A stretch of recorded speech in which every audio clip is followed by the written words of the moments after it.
सबसे पहले तो नमस्कार। और जहाँ तक आपका सवाल है कि कस्टमर को प्रॉपर्टी बाय करने से पहले किन किन चीज़ों का ध्यान रखना चाहिए ताकि उसका पैसा जो है वो कहीं गलत जगह पे हाँ जी। ना फंसे, या बाद में कोई ऐसी अथॉरिटी या ऐसी सोसाइटी ना आ जाए जिसकी वजह से उसका पैसा ब्लॉक हो सके। तो सबसे पहले तो हम ये देखेंगे कि भाई पैसा आपका फंसता कैसे है। प्रॉपर्टी में अगर आप इन्वेस्टमेंट कर रहे हैं तो सबसे इम्पॉर्टेंट है आपका डॉक्यूमेंटेशन। फर्स्ट ऑफ ऑल जो प्रॉपर्टी आप खरीदने चाह रहे हैं, आप ये देखिए कि वहाँ पे कोई गवर्नमेंट का प्रोजेक्ट तो नहीं आने वाला है, कोई गवर्नमेंट की योजना तो नहीं आने वाली है, क्योंकि अब तो सारी चीज़ें ऑनलाइन है, आप ऑनलाइन भी चेक कर सकते हो। गवर्नमेंट ने इतनी सुविधाएं आपके लिए कर रखी हैं कि आप सीधे प्रॉपर्टी के डॉक्यूमेंट से उन चीज़ों को चेक कर सकते हैं।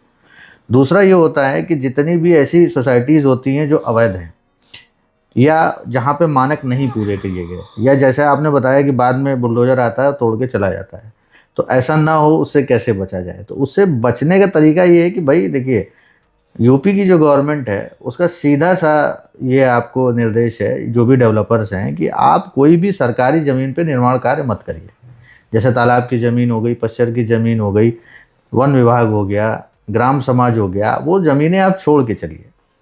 होता क्या है कि जैसे अब 15 बीघे का तालाब है, उन्होंने क्या किया, 10 बीघे में प्लॉटिंग कर दी, 5 बीघा तालाब सुंदर करके छोड़ दिया, तो भाई वो तो तोड़ा जाएगा। अब चूंकि भाई मीडिया है, प्रचारक है, वो उतना डिप तक जाते हैं नहीं जाते हैं वो मेरी जानकारी के बाहर है, लेकिन जो जानकारी लोगों को मिलती है कि फलानी साइड पे बुलडोजर चल गया, क्यों चल गया, वो शायद वो पूरा क्यों सामने नहीं आता है।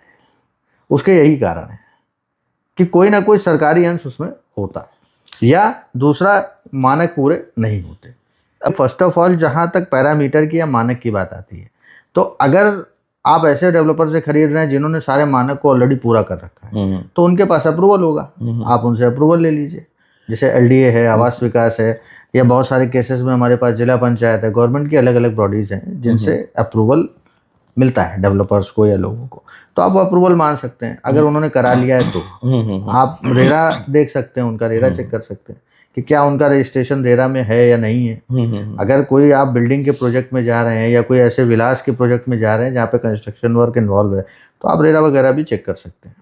लेकिन अगर आप नॉर्मल प्लॉटिंग के प्रोजेक्ट में जा रहे हैं जहाँ पे मान लीजिए आपका बजट कम है या आपसे कोई कम पैसे में प्लॉट देने की बात करता है, तो एटलीस्ट आपको मानक तो देखने चाहिए। गवर्नमेंट ने मानक को बिल्कुल सामने रखा हुआ है कि आप 30 फीट से कम का रोड मत रखिए, पार्क रखिए, आप प्रॉपर उसमें ओपन एरिया रखिए, आप एनओसीज वगैरह जो आपकी होती हैं, जैसे पोल्यूशन का हो गया, फायर का हो गया, ये सब एनओसीज वगैरह आपके पास होनी चाहिए। आपके पास जो आपकी प्लानिंग है उसमें मिनिमम आपके पास 40 to 42